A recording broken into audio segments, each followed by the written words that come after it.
अस्सलाम वालेकुम स्टूडेंट्स।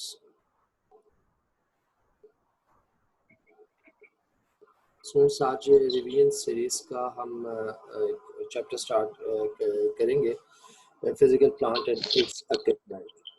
तो इसको थोड़ा सा मैं आपको इसका रिव्यू दे देता हूँ।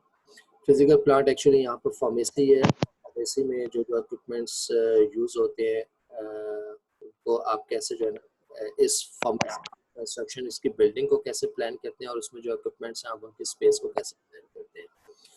तो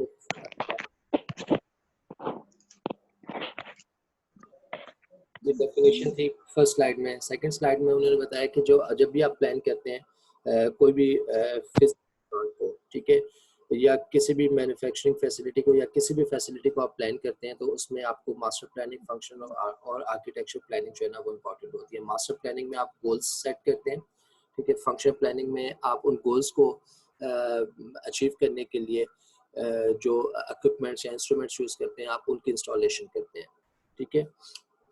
नेक्स्ट आर्किटेक्चर प्लानिंग है, जिसमें बिल्डिंग का स्ट्रक्चर जो है ना वो इम्पोर्टेंट है, क्योंकि इक्विपमेंट जो आप इंस्टॉल करेंगे आप उनको इक्विपमेंट को ऑपरेशनल बनाएंगे तो उसके लिए उनको फ्लोर स्पेस चाहिए, तो उसके लिए एक बिल्डिंग स्ट्रक्चर जो है ना वो होना चाहिए। ये मैंने आपको लेआउट आप लोगों के साथ डिस्कस किया था हॉस्पिटल फार्मेसी का, इसीलिए ये हॉस्पिटल फार्मेसी है का लेआउट डिस्कस किया है, क्योंकि फिजिकल प्लांट हम हॉस्पिटल फार्मेसी को कह रहे हैं। डेवलपमेंट ऑफ फंक्शनल प्रोग्राम, अब इसमें जो मास्टर प्लानिंग, फंक्शनल प्लानिंग और आर्किटेक्चर प्लानिंग के जो कंपोनेंट्स हैं वो इसमें पॉइंट बाय पॉइंट जो है ना वो डिस्कस किए गए हैं। नेक्स्ट हमारे पास था आर्किटेक्चर प्लानिंग को, क्योंकि सबसे ज़्यादा इसमें इम्पोर्टेंट जो है ना मास्टर प्लानिंग के बाद आर्किटेक्चर प्लानिंग है, तो आर्किटेक्चर प्लानिंग के लिए जो है ना वो एक कमेटी जो है ना वो उसमें होती है जो कि इसको रिव्यू करती है इस प्लान को। ओके, उसके बाद आगे आर्किटेक्चर प्लानिंग से रिलेटेड है कि आर्किटेक्चर प्लान अगर अच्छा होगा तो आप बेटर लोकेशन जो है ना वो फार्मेसी की रख सकते हैं एक हॉस्पिटल में, ठीक है जी। ये ओपीडी और इन पेशेंट्स के लिए जो फार्मेसी की लोकेशन है वो डिस्कस की गई है। इसके अलावा डिफरेंट फ्लोर्स पे जो सब फार्मेसीज हैं या प्राइवेट फार्मेसीज हैं उनकी भी लोकेशन कैसी होनी चाहिए। फ्लोर स्पेस ये भी आर्किटेक्चर प्लानिंग से रिलेटेड है। फिर मैंने आप लोगों को क्लासिफिकेशन बताई हॉस्पिटल की, ठीक है। ये क्लासिफिकेशन बहुत डेप्थ में जो है ना वो डिस्कस की गई है। 8 इसमें जो है ना डिफरेंट वे से आप क्लासिफाई कर सकते हैं हॉस्पिटल्स को। इसके अलावा अब यहाँ पर जो है ना उन्होंने हर सेक्शन को, हॉस्पिटल फार्मेसी के हर सेक्शन को जो है ना उन्होंने एरिया वाइज बताया है, जो कि डिपेंड करता है कि नंबर ऑफ बेड्स कितने हैं। 100 बेड्स के लिए स्टोर रूम 450 स्क्वायर फीट होना चाहिए, ठीक है जी। 300 के लिए 1000 और 700 के लिए 2400। इसी तरह जो है ना ये बाकी के लिए भी है। ओके, इसके अलावा फ्लोर स्पेस में ये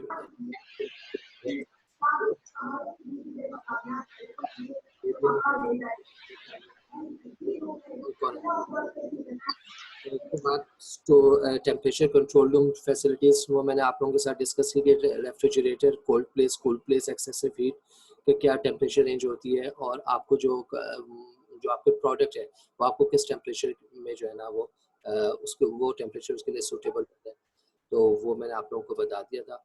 नेक्स्ट हमने कोल्ड रूम पढ़ा था, क्योंकि कुछ ऐसे हमारे कोल्ड चेन जो प्रोडक्ट्स हैं उसके लिए जो है ना हम कोल्ड रूम डिज़ाइन करते हैं और उस कोल्ड रूम की भी कंस्ट्रक्शन जो उसका बिल्डिंग मटेरियल है वो डिफरेंट होता है और उसमें जो अदर फैसिलिटीज़ हैं वो भी मैंने आप लोगों के साथ डिस्कस की। फिर वेंटिलेशन जो है ना वो बहुत इम्पॉर्टेंट है। ये वैसे कंट्रोल ये कोल्ड रूम में लिखी हुई है वेंटिलेशन, ये तो वैसे हर पॉइंट पे जो है ना वो इम्पोर्टेंट है। वेंटिलेशन के लिए मैंने आप लोगों के साथ ये फिगर डिस्कस की थी कि आप मेकअप एयर जो है ना जिसमें आप डिजायर्ड ह्यूमिडिटी और डिजायर्ड टेम्परेचर की एयर जो है ना वो पास करते हैं उससे जहाँ पर मैन्युफैक्चरिंग हो रही है या पैकेजिंग हो रही है। फिर इक्विपमेंट प्लानिंग के हवाले से मैंने आप लोगों को बताया कि इक्विपमेंट की जो है ना उसमें किस टाइप का आपको इक्विपमेंट चाहिए, ठीक है। इक्विपमेंट की जो आप इंस्टॉल करते हैं उसके क्या एट्रीब्यूट्स होते हैं। 2 टाइप्स के इक्विपमेंट इंस्टॉल किए जाते हैं, फिक्स इक्विपमेंट होता है और एक मूवेबल इक्विपमेंट होता है। ये इसके एग्जांपल्स मैंने आप लोगों को बता दें। अदर यूटिलिटीज़ में जो इसमें इलेक्ट्रिसिटी वगैरह कैसे होनी चाहिए। ट्रांसपोर्ट सिस्टम इंपॉर्टेंट था, ये हम पहले भी डिस्कस कर चुके हैं। कन्वेयर बेल्ट और निमेटिक ट्यूब सिस्टम्स जो है ना वो यूज़ किए जाते हैं हॉस्पिटल में मेडिसिन को ट्रांसपोर्ट करने के लिए, ठीक है जी। ये अदर यूटिलिटीज़ में आ जाती हैं चीज़ें। हमें ज्वाइन कर लिए प्रेजेंटर्स ने? जी सर। ओके, जी सर। मॉर्निंग से स्टार्ट करेंगे पहले? सर वैसे इवनिंग वाले हम सारे पूरे हैं, अगर आप हमसे स्टार्ट करना चाहें तो हम लोग कर देंगे। बिल्कुल ठीक है जी, इवनिंग से स्टार्ट कर लेते हैं। चलिए ठीक है सर। ये नहीं जी, मैंने स्लाइड शेयर हो गई है ना आप लोगों के साथ? जी सर। ठीक है, ओके। स्टार्ट। अस्सलाम वालेकुम, my name is Iqra Sarfaraz और the topic we are presenting today is the physical plant and its equipment. कोई भी फैसिलिटी होती है, कोई भी चीज अगर हम लोग प्रोवाइड कर रहे हैं तो उसकी जो फिजिकल अपीयरेंस होगी उसको हम फिजिकल प्लांट कहते हैं। और अब उस फैसिलिटी के अंदर जो जो इक्विपमेंट्स जो है वो यूज होंगे, उनकी planning physical plant and its equipment के अंदर आ जाएगी। फिजिकल प्लांट जो है उसके अंदर कोई भी फैसिलिटी की सपोर्ट और मेंटेनेंस के लिए जो नेसेसरी इंफ्रास्ट्रक्चर लाइक उसकी जो बिल्डिंग वगैरह है वो आती है, उसकी लोकेशन, उसकी फिजिकल स्पेस उसके लिए कितनी रिक्वायर्ड है, उसमें कौन कौन से इक्विपमेंट्स होने चाहिए और उनकी कौन कौन सी स्पेस एलोकेशन होनी चाहिए कि कौन सी चीज कहाँ पे होनी चाहिए। उसके अलावा जो उसके जो स्ट्रक्चर है उसके अंदर कौन कौन से फर्निशिंग होनी चाहिए। और उसके अलावा वो कहता है कि जो हमारे पास मिनिमम रिक्वायरमेंट्स होती हैं किसी भी फार्मेसी की, उसके अंदर एडिक्वेट फार्मास्यूटिकल और एडमिनिस्ट्रेटिव फैसिलिटीज होनी चाहिए। Next sir. फिजिकल प्लांट्स जो होते हैं उनकी प्लानिंग जो होती है वो 3 स्टेप्स के अंदर होती है। जो 3 स्टेप्स हैं उनमें जो फर्स्ट स्टेप होता है वो होता है master planning, second step is the functional planning and third one is the architectural planning. Master planning जो है वो ये बताती है कि कोई भी फार्मेसी जो है उसके मेन्स उसके जो है वो गोल्स एंड ऑब्जेक्टिव्स क्या होंगे। मतलब कि उस वो कौन कौन सी फैसिलिटीज प्रोवाइड करेगा, कि वो डिस्पेंसिंग सिर्फ जो है उसमें डिस्पेंसिंग होगी, मैन्युफैक्चरिंग होगी, कंपाउंडिंग होगी। ये सब कुछ डिसाइड करती है कि फार्मेसी के गोल्स और ऑब्जेक्टिव्स क्या हैं जो कि एक हॉस्पिटल के अंदर इनबिल्ट होगी। फंक्शनल प्लानिंग में ये आता है कि कौन कौन सी रिसोर्सेज जो है वो रिक्वायर्ड होंगी उस जो हमारे ऑब्जेक्टिव्स हैं उनको अटेन करने के लिए। इसमें ऑपरेशनल डिमांड्स भी आ जाती हैं और उसके अलावा इसमें ओके आर्किटेक्चरल प्लानिंग जो होती है, आर्किटेक्चरल प्लानिंग जो होती है उसमें मास्टर प्लानिंग और फंक्शनल प्लानिंग जो है उसकी फिजिकल अपीयरेंस को हम कहते हैं। इसके अंदर स्पेस एलोकेशन, इक्विपमेंट और फार्निशिंग वगैरह सब कुछ आ जाता है। आर्किटेक्चरल प्लानिंग जो होता है वो आर्किटेक्ट करता है और ये जो है वो हॉस्पिटल जो होता है उसके साथ जो है वो मीटिंग्स करता है और जो वो मीटिंग्स होती हैं उनके अंदर hospital administrator, pharmacy departmental head, hospital pharmacist और हॉस्पिटल बिल्डिंग कमेटी जो होते हैं ये वाले मेंबर्स उन मीटिंग्स में होते हैं। ये है हमारे पास layout of hospital pharmacy. Front पे एडमिनिस्ट्रेटिव सेक्शन और डिस्पेंसिंग सेक्शन होता है और बैक साइड पे जो है वो एसेप्टिक सेक्शन है, मैन्युफैक्चरिंग सेक्शन है, रॉ मटेरियल और फिनिश प्रोडक्ट्स और स्टोर रूम है। उसके बाद हम पढ़ते हैं जो है फंक्शनल प्रोग्राम्स क्या होते हैं। फंक्शनल प्लानिंग या फंक्शनल प्रोग्राम में क्या आता है, इसके अंदर पहली बात तो ये कि पहले हम लोग डिटरमाइन करते हैं कि कौन सी फार्मेसी के ऑब्जेक्टिव्स और प्लान्स हैं। उसके बाद फार्मेसी के अंदर कौन कौन से फंक्शंस परफॉर्म होने हैं और वर्क फ्लो का सीक्वेंस क्या होगा और प्रोसीजर्स कौन कौन से परफॉर्म होंगे और वर्क लोड कितना है, मतलब कितने ज्यादा पेशेंट्स जो हैं वो पर डे आ रहे हैं। और उसके अकॉर्डिंगली वर्क एरियाज डिसाइड होते हैं कि वर्क एरियाज कितने रिक्वायर्ड हैं और एक वर्किंग एरिया में कितने पर्सोनल्स आएंगे। उसके अलावा जो वर्किंग एरिया की स्पेस क्या होगी, उसकी शेप क्या होगी, उसके फर्नीचर्स, इक्विपमेंट्स और कौन कौन से सर्विसेज रिक्वायर्ड होंगी। और विद इन जो वर्किंग एरियाज है उनके दरमियान में जो रिलेशनशिप है उसको डिटरमाइन करना और फार्मेसी और हॉस्पिटल के अदर डिपार्टमेंट्स के दरमियान जो रिलेशनशिप है उसको डिटरमाइन करना। उसके बाद जो है इन सारे स्टेप्स को देखकर एक ऑप्टिमल डिजाइन जो है वो बनाया जाता है फंक्शनल प्लानिंग में। और ये वही मेंबर्स जो कि इन्वॉल्व होते हैं प्लानिंग में, hospital administrator, architecture, building committee, hospital pharmacist and departmental head. Sir next Aamna का है। अस्सलाम वालेकुम, my name is Aamna Abdul Qayyum. मेरी आवाज आ रही है? जी जी जी आप। हेलो। अच्छा, लोकेशन इस तरह की होनी चाहिए कि इजीली असेसिबल हो इन पेशेंट्स को भी, आउट पेशेंट्स को भी, और वो कन्वीनियंटली प्रोवाइड कर सके सर्विसेज टू मैनी डिपार्टमेंट्स। और फार्मेसी जो है वो कभी भी बेसमेंट में नहीं होनी चाहिए, वो हमेशा फर्स्ट फ्लोर में होनी चाहिए ताकि in the centre of the activities. Next okay, satellite pharmacy का दूसरा नाम होता है decentralised unit dose dispensary system. मतलब एक तो होता है सेंट्रलाइज्ड फार्मेसी, मतलब वो सेंटर में होती है और मतलब एक ही मेन फार्मेसी होती है और उधर से ही ड्रग ऑर्डर, स्टोरेज और जो भी काम होते हैं सारा कुछ मेन फार्मेसी होती है। सैटेलाइट फार्मेसी का कॉन्सेप्ट ये है कि हर वार्ड में फार्मेसी होती है ताकि इजीली असेसेबल हो पेशेंट को। तो सैटेलाइट फार्मेसी जो है वो इंस्टीट्यूशन के अंदर होती है और स्पेशलाइज्ड सर्विसेज पे ऊपर डिपेंड कर रही होती है और ये मतलब स्पेशलाइज्ड सर्विसेज प्रोवाइड कर रही होती है और ये डिपेंड कर रही होती है सेंट्रलाइज्ड फार्मेसी पर। फ्लोर स्पेस जो है वो मतलब सारी बात आती है नंबर ऑफ बेड्स पे। नंबर ऑफ बेड्स अगर ज़्यादा होंगे तो हमारी जो भी फैसिलिटीज हैं वो भी ज़्यादा हो जाएंगी। तो स्पेस लोकेशन जो है फ्लोर की वो दो चीज़ों पे डिपेंड करती है, नंबर ऑफ बेड्स पे और वर्कलोड कितना है आउट पेशेंट्स का।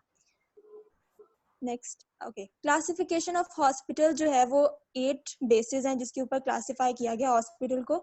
सबसे पहले ऑब्जेक्टिव की बेस पे अगर करूँ तो जनरल हॉस्पिटल है, मतलब जो भी जनरल चीजें होंगी हॉस्पिटल्स में, हर तरह के वार्ड्स होंगे। और स्पेशल हॉस्पिटल्स जैसे स्पेशलाइज्ड वार्ड्स होंगे, मतलब जैसे कि हमारा पंजाब इंस्टीट्यूट ऑफ कार्डियोलॉजी है जो कि सिर्फ स्पेशली हार्ट के पेशेंट्स के लिए। टीचिंग कम हॉस्पिटल, रिसर्च हॉस्पिटल, मतलब कॉलेज जो है वो अटैच होता है एजुकेशन के पर्पस के लिए, मेडिकल की एजुकेशन, फार्मेसी एजुकेशन वगैरह वगैरह। इसका मेन ऑब्जेक्टिव ये होता है कि ये मेडिकल पेशेंट केयर प्रोवाइड करता है और दूसरा ऑब्जेक्टिव ये है कि ये टीचिंग और रिसर्च प्रोवाइड करता है। एडमिनिस्ट्रेशन, ऑनरशिप और कंट्रोल और फाइनेंशियल इनकम की बेस पे अगर क्लासिफाई करें तो गवर्नमेंट है, नॉन गवर्नमेंट है, सेमी गवर्नमेंट हॉस्पिटल है, वॉलंटरी एजेंसी हॉस्पिटल्स हैं जो कि नॉन प्रॉफिट ऑर्गेनाइजेशन चलाती हैं। लेंथ ऑफ स्टे पे अगर देखा जाए तो शॉर्ट टर्म हॉस्पिटल होती हैं जो कि 30 डेज से लेस टाइम में स्टे होता है, मतलब एक्यूट इन्फेक्शन वगैरह इसमें आ जाती है। लॉन्ग टर्म और लॉन्ग स्टे हॉस्पिटल जो कि 30 डेज से ज़्यादा होता है। और टाइप ऑफ मेडिकल स्टाफ में देखा जाए तो क्लोज स्टाफ हॉस्पिटल होता है, ओपन स्टाफ हॉस्पिटल होता है। क्लोज स्टाफ हॉस्पिटल मतलब ये कि अगर जो भी डॉक्टर्स जो हैं वो स्टाफ में है वो सिर्फ वही जो हॉस्पिटल में के जो स्टाफ में डॉक्टर्स है सिर्फ वही ड्यूटी परफॉर्म करेंगे, मतलब कोई बाहर से कोई और डॉक्टर नहीं आ सकता। और अच्छा, बेस्ड ऑन बेड कैपेसिटी के बेस पे स्मॉल हॉस्पिटल्स हैं, मीडियम हॉस्पिटल्स हैं, लार्ज हॉस्पिटल है। टाइप ऑफ केयर पे बात करें तो प्राइमरी केयर है, सेकेंडरी केयर है, टर्शरी केयर है। Teaching affiliation, teaching hospital, non teaching hospital, system of medicine, allopathic hospital, आयोगार्डिक hospital, homoeopathic hospital, Unani hospital, hospitals of other system of medicine. Unani hospital जो traditional medicine पे काम करती है। Next, और अगर बेड की स्ट्रेंथ की बेस पे देखा जाए तो स्टोर रूम मतलब बेड्स कितने होंगे उसकी बेस पे एरिया होता है। ठीक है, नेक्स्ट। ये तो रेफरेंस है, ठीक है, आगे। हाँ जी, फ्लोर स्पेस की क्या क्या प्रोवाइड होता है, मतलब क्लीन अप एरिया होना चाहिए। अच्छा, कौन कौन सी किस कौन कौन से एरियाज हैं जिसमें फ्लोर स्पेस रिक्वायर्ड होता है, जैसे clean up area, non sterile mixing and filling, pre packaging, और ये सारे एरियाज हैं। Clean up area, packaging area. Over to Mahak. Okay, thank you. Sir पिछली स्लाइड कीजिएगा। सॉरी, ये लो। एरियाज, हमारे पास कुछ एरियाज होते हैं फ्लोर स्पेस के अंदर। क्लीन अप एरिया जो है वहाँ पे जो एक्सटेम्पोरेनियस प्रिपरेशन की जाती है उसके लिए क्लीन अप एरिया रिक्वायर होता है और इसके अंदर हमारे पास पास थ्रू विंडोज होनी चाहिए और फ्लोर एरिया के अंदर फ्लोर ड्रेन होना चाहिए। Non sterile mixing and filling room जो है इसमें ये रिक्वायर होता है एक्सटेम्पोरेनियस प्रिपरेशन की मिक्सिंग और फिलिंग के लिए। और जो लिक्विड्स हैं और ऑइंटमेंट्स उन दोनों की एरिया सेपरेट होना चाहिए उनकी फिलिंग और मिक्सिंग के लिए। और इसके अंदर हम तमाम जो इक्विपमेंट जो वेइंग बैलेंस उसमें रिक्वायर है, जो स्टीयरिंग और फिल्ट्रेशन के जितने भी इक्विपमेंट्स हमें रिक्वायर होते हैं वो प्रोवाइड किए जाते हैं। पैकेजिंग एरिया में जो प्रेपरेशन हमने जो एक्सटेम्पोरेनियस प्रिपेयर किया उसको पैक करते हैं। इंजेक्शन रिकॉन्स्टिट्यूशन एरिया रिक्वायर होता है कि जो इंजेक्टेबल्स रिकॉन्स्टिट्यूशन की फॉर्म में आते हैं जिनको हमें रिकॉन्स्टिट्यूट करना होता है तो इस एरिया में उनको WFI के साथ ही कॉन्स्टिट्यूट करते हैं। और इस इंजेक्शन वाली एरिया के अंदर उनको वर्टिकल और हॉरिजॉन्टल जो फ्यूम रिक्वायर होता है फ्यूम हुड, वो भी उनको प्रोवाइड करते हैं। सर नेक्स्ट कीजिए। Labelling and inspection. हाँ जी। ये जो रूम है इसके अंदर भी पास थ्रू विंडोज लगाई गई होती हैं, और जो भी हमारे पास इक्विपमेंट जो है अगर वो इस फॉर्म में आ गया कि उसको लेबल नहीं किया गया तो दोबारा ट्रांसफर कर दिया जाता है। और एरिया जो है लेबलिंग एसेसरीज प्रोवाइड करते हैं, लेबल्स और भी प्रिंटिंग मशीन एसेसरीज प्रोवाइड की जाती हैं। Quarantine storage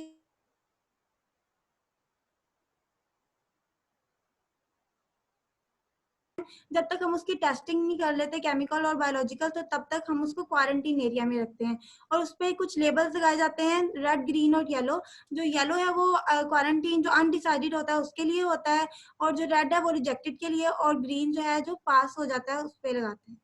sir next.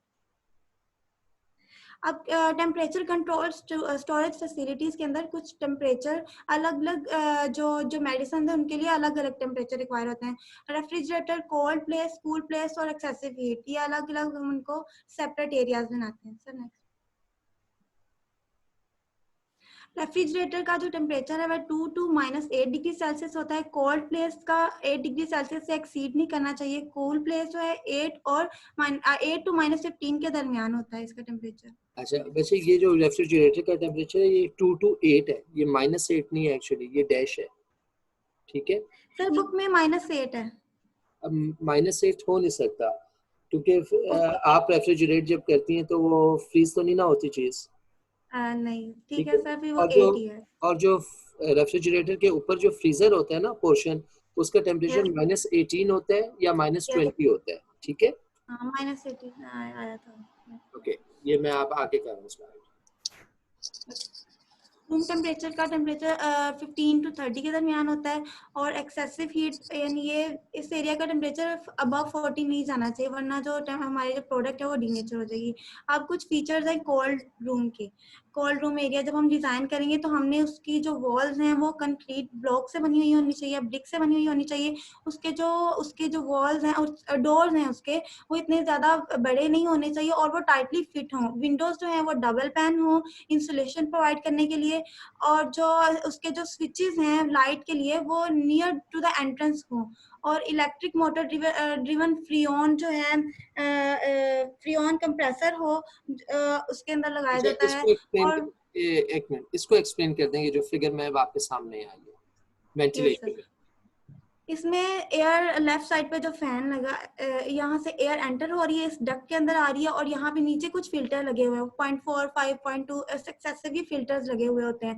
तो इसमें से जब एयर पास होगी वो फिल्टर हो जाएगी, फिर एनवायरनमेंट में जब वो दोबारा कंटेमिनेट हो जाएगी तो उसके बाद एग्जॉस्ट फैन जो लेफ्ट साइड पे है, तो यहाँ से वो एयर दोबारा ये इस तरह सर्कुलेट करती है, और पर आ रही है 20 साइकिल्स कंप्लीट करती है ये एयर। अच्छा एग्जॉस्ट फैन तो समझ में आ रही है, ये मेकअप एयर फैन क्या होता है? सर ये एयर को अंदर लेके आ रहा है। नहीं तो ये तो एयर इनलेट लिखना चाहिए था, इनलेट एयर फैन लिखना चाहिए था। ये मेकअप एयर फैन, मेकअप का क्या मतलब है यहाँ?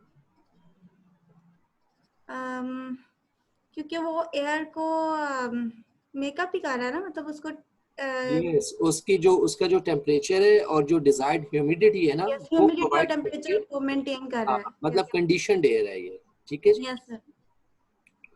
ओके इक्विपमेंट प्लानिंग अब आप ही का ही है ये टॉपिक? नो सर अब मुझे एक मिनट बता दीजिएगा कौन है वो जिनका अब नेक्स्ट टॉपिक है, ताकि मैं उन्हें अनम्यूट कर दूं। कुरातुलैन। एक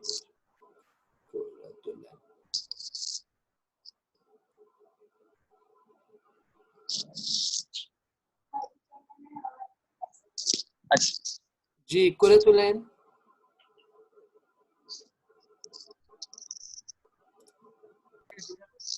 मैं ना 4-5 दिन पहले ही आके ले जाया करूंगी कि महीने की पूरी कर दो, देख ले सारी 30 ठीक है सिर्फ लो प्रिंट।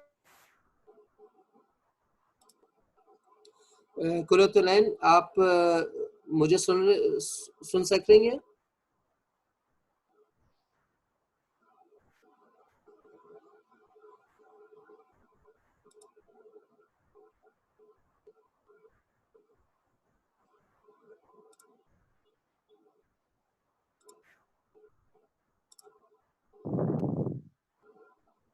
जी कुरतुलैन, अब आपका ये पोर्शन है इक्विपमेंट प्लानिंग।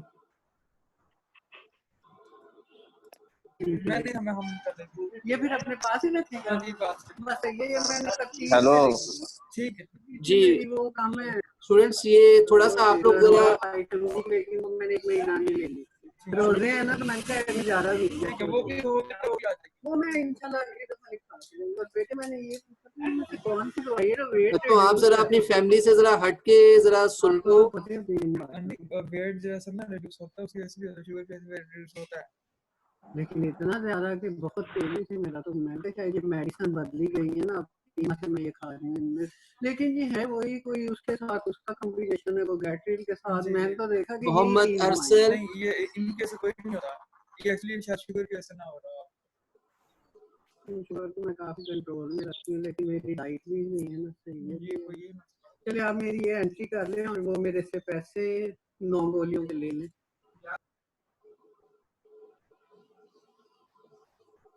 जी नेक्स्ट स्टूडेंट कौन है? कुरतुलैन।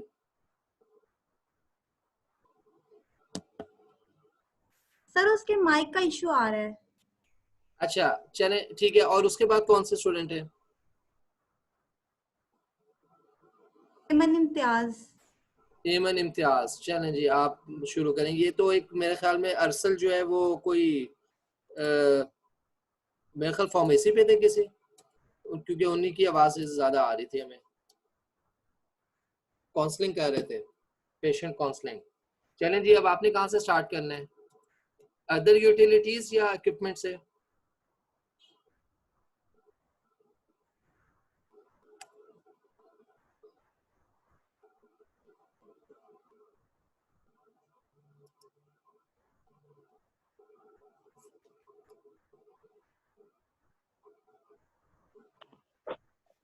अस्सलाम वालेकुम सर, मैं इमन इम्तियाज हूँ। आप मेरा पोर्शन खोल दें लाइटिंग से। लाइटिंग से, ओके। पीछे ये तो फिक्स इक्विपमेंट्स है ना वैसे, यहाँ से स्टार्ट होता है इलेक्ट्रिक लाइटिंग एंड सर्विसेज। जी, heading is electrical lighting and services. इसमें यह है कि आपको स्मूथ और सेफ इलेक्ट्रिकल फंक्शनिंग के लिए ग्राउंड आउटलेट्स होने चाहिए। ग्राउंड आउटलेट्स होते हैं जिनमें इंस्टेड ऑफ 2-3 स्लॉट्स होते हैं electrical for the third wire, जो कि ग्राउंडेड वायर होती है और वो सेफ इलेक्ट्रिकल सर्किट के लिए होती है। Lighting is based on location operation. Different locations और ऑपरेशन के लिए डिफरेंट लाइटिंग रिक्वायर होती है। क्रिटिकल वर्क एरिया जैसे कि IV admixture area, manufacturing area, dispensing, prescription area, इनमें ज्यादा लाइटिंग रिक्वायर होती है। उसके अलावा ग्राउंडिंग इलेक्ट्रिकल आउटलेट्स होने चाहिए जहाँ पे इलेक्ट्रिकल इक्विपमेंट होंगे, वहाँ लाइक स्विच बोर्ड्स होने चाहिए जो कि ग्राउंडेड हों। ट्रांसपोर्ट सिस्टम में ये है कि हॉस्पिटल और फार्मेसी के दरमियान कोई ट्रांसपोर्ट सिस्टम होना चाहिए ताकि मेडिसिन ट्रांसपोर्ट हो सके। और विद द हेल्प ये ऑफ समझाएगा ये वाली पिक्चर। जी सर, ये जो है इसमें कन्वेयर बेल्ट को एक्सप्लेन किया गया है। कन्वेयर बेल्ट एक बेल्ट के साथ साथ कंटेनर जो है वो मूव करता है और इसमें पुलिस होती है जो कि सर्कल। नेक्स्ट कौन सी इसमें है? एक तो कन्वेयर बेल्ट सिस्टम है, न्यूमेटिक ट्यूब सिस्टम में ये ठीक है, बस सही है। सिलेंडर्स होते हैं। ठीक हो गया, जो बच्चे ये आप लोगों ने वीडियो भी देखी हुई है, ये आप लोगों को बहुत अच्छा पता है। जस्ट नाम, क्योंकि अभी मैंने मॉर्निंग का भी स्टार्ट करना है, आप 5 मिनट ऊपर हो चुके हैं। 20 मिनट्स से आप लोगों की प्लम्बिंग होगी, फिनिशिंग जरा बता दें। फिनिशिंग में हमारे पास आते हैं वर्क काउंटर्स, वॉल्स और फ्लोर्स। वर्क काउंटर जो है वो फॉर्मिका ज़्यादा प्रेफर की जाती है जो कि ड्यूरेबल होती है और डिस्टोर्शन वगैरह को बेयर अप कर लेती है और इसमें जल्दी नहीं होती। फ्लोर्स जो होते हैं उनमें हमारे पास टाइल्स आती हैं, asphalt tile, vinyl tile, rubber tile और हैवी टाइल। इनको नॉन स्लिपरी होना चाहिए और रेजिस्टेंट होना चाहिए। इसके अलावा एस्थेटिक सेंस के लिए आप कारपेट भी कर सकते हैं यूज। वॉल्स जो हैं वो ऐसी होनी चाहिए कि इन केस ऑफ स्टेन आप उनको वॉश करें तो उनका कलर रिमूव ना हो। इसके अलावा सिरेमिक टाइल्स भी वॉल्स में यूज थैंक यू हो वेरी जाती हैं। थैंक यू वेरी मच मुझे। अब मॉर्निंग से हमाद लतीफ, कौन कौन से आपके प्रेजेंटर्स हैं? सहर शहजाद, सर ये रीच वगैरह वाला ग्रुप है। मोहम्मद फैसल और अनस तारिक जी। मॉर्निंग के स्टूडेंट्स आप लोग अवेलेबल हैं? सर हम लोग प्रेजेंट हैं। यस सर, आवाज आ रही है आपको? जी जी बिल्कुल सर इसमें स्टार्टिंग से जी। I'm Arij Fatma. Today I'm present the physical plant and its equipment. जो physical plant होता है उसका जो मीनिंग है, इसका मतलब पर्पसफुल इंफ्रास्ट्रक्चर फिजिकली में जो एग्जिस्ट कर रहा हो, ठीक है। इसमें फिजिकल प्लांट से हम जो मुराद दे रहे हैं वो है फार्मेसी डिपार्टमेंट, और इक्विपमेंट जो हम अपनी फार्मेसी में जो इक्विपमेंट्स वगैरह यूज करेंगे या उनको प्लांट करेंगे वो। उसके बाद इसके लिए हम 3 टाइप्स की हम प्लानिंग करते हैं, जिसमें आती है master. Sir next slide. Great, ठीक है सर 3 टाइप्स की हम प्लानिंग होती है इसमें, master planning, functional planning and architecture planning. जो मास्टर प्लानिंग होती है उसमें हम एम्स एंड ऑब्जेक्टिव जो फार्मेसी डिपार्टमेंट के होते हैं वो डिजाइन करते हैं। मतलब फार्मेसी में हमने डिस्पेंसिंग करनी है, कंपाउंडिंग करनी है और मैन्युफैक्चरिंग करनी है। मैन्युफैक्चरिंग में आता है कि स्टीराइल हो या नॉन स्टीराइल हो, ठीक है, ये दोनों टाइप्स की आती है। उसके बाद आती है फंक्शनल प्लानिंग। इसमें होता है कि ऑपरेशनल डिमांड या इक्विपमेंट जो हमने वो उसमें लगाने फार्मेसी में वो डिस्कस करते हैं। आर्किटेक्चर प्लानिंग में हम होता है कि जो आर्किटेक्चर जो मास्टर प्लानिंग और फंक्शनल प्लानिंग में हम डिजाइन करते हैं उसको ट्रांसलेट करते हैं इनटू फिजिकल स्पेस में, और इक्विपमेंट जो हमने लगाने हैं उनकी फर्निशिंग में। और इसके बाद वो मीटिंग्स करता है अच्छा ये फार्मेसी लेआउट है, हॉस्पिटल फार्मेसी लेआउट। इसमें कि एसेप्टिक सेक्शन होना चाहिए और मैन्युफैक्चरिंग सेक्शन और रॉ मटेरियल स्टोर और फिनिश प्रोडक्ट के सेपरेट सेक्शन होना चाहिए। उसके बाद डिस्पेंसिंग एरिया, उसके बाद है डेवलपमेंट ऑफ फंक्शनल प्रोग्राम। इसमें डिफरेंट पॉइंट्स बताए हुए हैं कि हमने जो फार्मेसी के एम्स एंड ऑब्जेक्टिव हैं उनको पहले देखना है कि क्या है। उसके बाद है कि फंक्शंस, कौन कौन से फंक्शन इसमें परफॉर्म होंगे फार्मेसी से। उसके बाद है वर्कलोड और क्या है एस्टिमेशन, मतलब अगर ज़्यादा है तो हमें ज़्यादा, अगर डिस्पेंसिंग कर रहे हैं तो अगर वर्कलोड ज़्यादा है तो हमें ज़्यादा विंडोज ओपन करनी पड़ेंगी। उसके बाद है वर्क फ्लो एंड प्रोसीजर, और उसके बाद है determination of space, shape, furniture. यानी हमने अगर जब देख लिया कि इतना वर्क फ्लो है उसके लिए हमें जो इक्विपमेंट चाहिए, फर्नीचर चाहिए, स्पेस भी रिक्वायर होगी और service need for each work area. Determination of inter relationship between work areas and between pharmacy and other department. मतलब जो हमारे पास वर्क एरिया है फार्मेसी और अदर डिपार्टमेंट से जो हमारे पास है उनके दरमियान एक रिलेशनशिप होनी चाहिए ट्रांसपोर्ट वगैरह के लिए। And review the above step until optimal design emerge.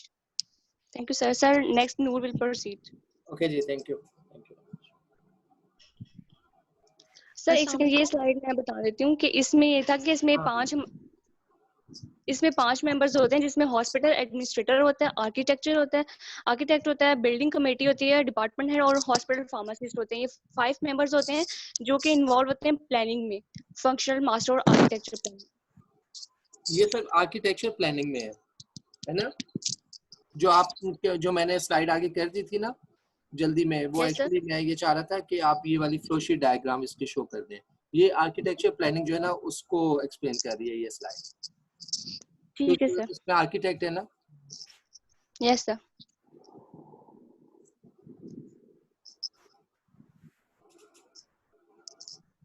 Assalamualaikum. I'm Noor Hira and I'm going to present the remaining portion. Next, architectural planning में important feature होता है location. क्योंकि हॉस्पिटल फार्मेसी जो है वो डिफरेंट डिपार्टमेंट्स और nursing station को अपनी सर्विसेज प्रोवाइड करती है, इसलिए इम्पोर्टेंट है कि हॉस्पिटल फार्मेसी की लोकेशन जो है वो ऐसी जगह पे हो कि वो inpatients, outpatients, different departments और नर्सिंग स्टेशंस को इजीली एक्सेसिबल हो। इसकी लोकेशन जो है वो फर्स्ट फ्लोर पे हो तो ज़्यादा कन्वीनियंट होगा रादर देन बेसमेंट में। नेक्स्ट है सब फार्मेसीज या सेटेलाइट फार्मेसीज। सेटेलाइट फार्मेसी जो है it is defined as a pharmacy in an institution which provide specialised services, और ये डिपेंड करता है सेंट्री लोकेटेड फार्मेसी को। जो सेंट्री लोकेटेड फार्मेसी होती है वो इसको गवर्न करती है या इसका control whole administrative control, drug procurement और स्टाफिंग जो है ये उस पर डिपेंड करती है। सैटेलाइट फार्मेसीज की का नंबर जो है ये डिपेंड करता है डाइवर्सिटी ऑफ क्लिनिकल सर्विसेज जो वो प्रोवाइड कर रही है और मेन फार्मेसी से वो कितने डिस्टेंस पे है। नेक्स्ट फ्लोर स्पेस है। फ्लोर स्पेस एलोकेशन जो है ये डिपेंड करती है नंबर ऑफ बेड्स पे और workload of out patients. Classification of hospital, hospital को जो है वो डिफरेंट बेसिस पे क्लासिफाई किया जाता है। पहले है basin on objective. General hospitals होते हैं, स्पेशल हॉस्पिटल्स होते हैं और टीचिंग कम रिसर्च हॉस्पिटल्स होते हैं। जो जनरल हॉस्पिटल्स होते हैं इनके अंदर जनरली जो है वो सब डिपार्टमेंट्स अवेलेबल होते हैं, लेकिन जो स्पेशल हॉस्पिटल्स होते हैं उसके अंदर जो है वो स्पेशलाइज्ड डिपार्टमेंट होगा किसी भी डिजीज के लिए या किसी भी चीज़ को कैटर करने के लिए। टीचिंग या रिसर्च हॉस्पिटल में जो है वो हॉस्पिटल के साथ एक मेडिकल कॉलेज भी एफिलिएटेड होता है। नेक्स्ट है एडमिनिस्ट्रेशन, ऑनरशिप और फाइनेंशियल इनकम की बेस पे कि उसको कौन हेड कर रहा है, कौन कंट्रोल कर रहा है। गवर्नमेंटल और पब्लिक हॉस्पिटल्स हैं, नॉन गवर्नमेंटल और private, semi government hospital, voluntary agency hospitals. फिर है basin on the length of stay. ये बेस करते हैं, ये उसको शॉर्ट skip कर टर्म दो, हॉस्पिटल। उसको स्किप करते हैं। वो दो पॉइंट्स हैं, अब नेक्स्ट पे आ जाएंगे कि वो इजी है। नेक्स्ट जल्दी काइंडली कीजिएगा, 10 मिनट से कम टाइम है हमारे पास। नेक्स्ट बेड कैपेसिटी है, स्मॉल मीडियम लार्ज हॉस्पिटल्स हैं और टाइप ऑफ केयर में primary secondary tertiary hospitals. Primary care के अंदर इमरजेंसी डिपार्टमेंट नहीं होगा। टीचिंग एफिलिएशन में टीचिंग नॉन टीचिंग है और basic on the system of medicine में एलोपैथिक, आयुर्वेदिक, होम्योपैथिक है, यूनानी और अदर सिस्टम्स। नेक्स्ट ये जो स्किप है कर वो देते हैं, ये स्किप करते हैं, नेक्स्ट आ जाए इस पे। ये floor space. Next floor space allocation जो है वो डिपेंड करती है कि डिपार्टमेंट्स किस तरह के डिपार्टमेंट्स हैं हॉस्पिटल में, फिर उस हिसाब से वहाँ पे फ्लोर स्पेस हम जो है वो एलोकेट करते हैं। जैसे नेक्स्ट स्लाइड में है डिफरेंट एरियाज हैं, clean up area, packaging area, non sterile और इंजेक्शन रिकॉन्स्टिट्यूशन एरिया।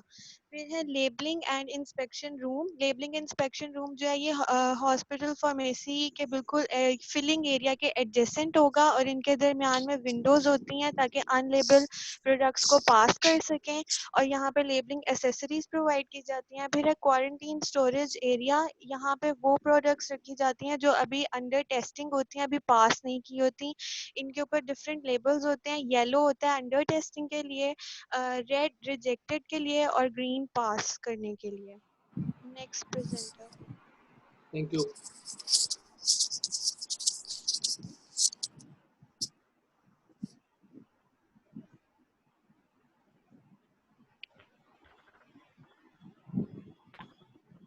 अस्सलामुअलैकुम।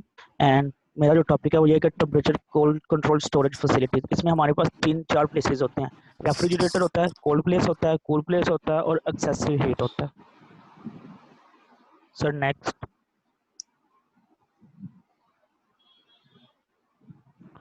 रेफ्रिजरेटर का जो टेम्परेचर होता है वो 2 to 8 डिग्री सेल्सियस होता है। कोल्ड प्लेस का जो होता है वो लेस देन 8 होता है। मींस दैट मतलब 2 से लेके 8 तक हो सकता है और ये 8 से ज़्यादा नहीं होता। कूल प्लेस जो होती है उसका टेम्परेचर जो होता है वो हमारे पास 8 से 15 डिग्री सेल्सियस होता है। रूम टेम्परेचर जो होता है वो 15 से 30 डिग्री सेल्सियस होता है और एक्सेसिव हीट जो होता है ना वो अबव दैन 40 डिग्री सेल्सियस होता है और इसमें हमने जो होता है वो एक्सेसिव हीट को प्रिवेंट करना होता है।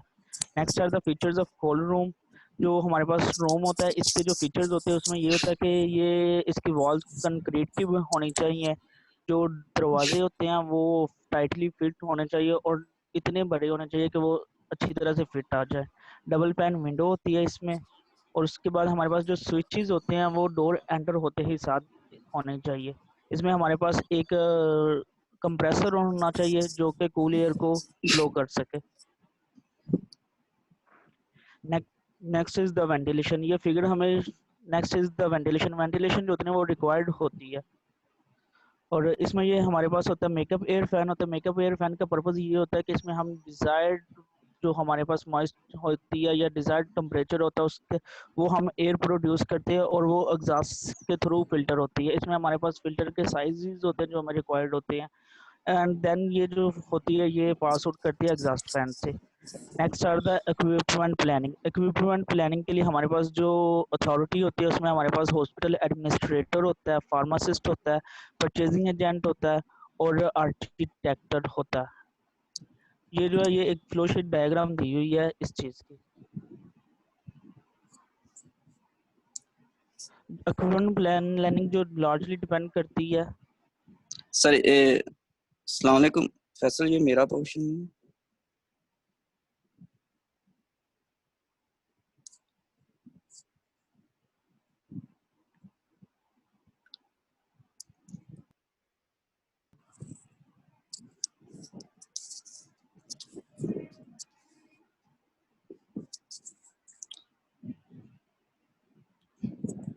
हेलो, आवाज आ रही है?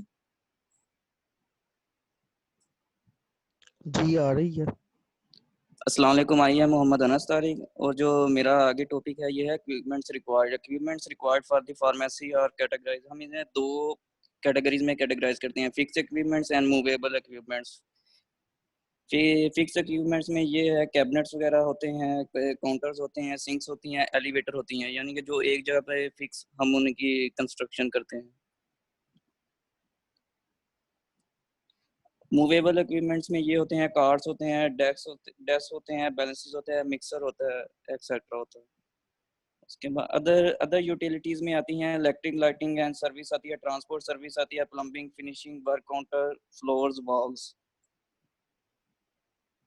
इलेक्ट्रिक लाइटिंग में ये है कि smooth and safe functioning of any activity require the appropriate electric lighting and sufficient number of group outlet. Lighting is based on the location, operation and environment for critical work areas such as prescription dispensing area, manufacturing area, IV mixture area.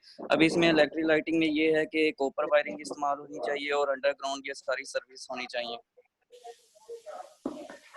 Transport system ये है कि pharmacy to very. Sir ये आगे next presenter का portion है। Assalamualaikum.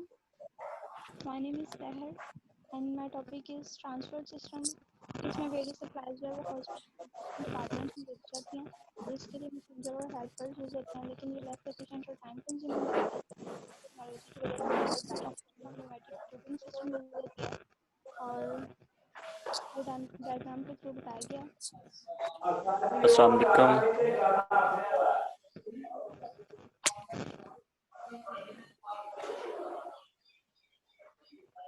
Plumbing, इसमें hot and cold water के लिए पाइपलाइंस और नेचर ऑफ मटेरियल जो हमने डिस्पोज ऑफ करना है ये फार्मासिस्ट जो है वो आर्किटेक्ट को बताता है।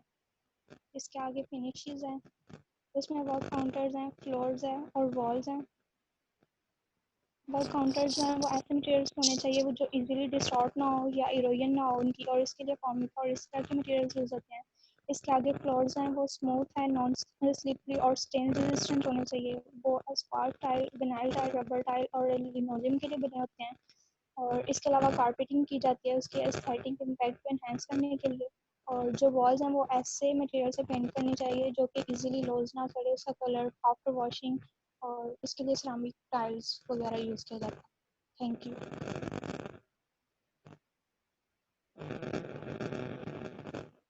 ओके जी, thank you so much students. अल्लाह हाफिज।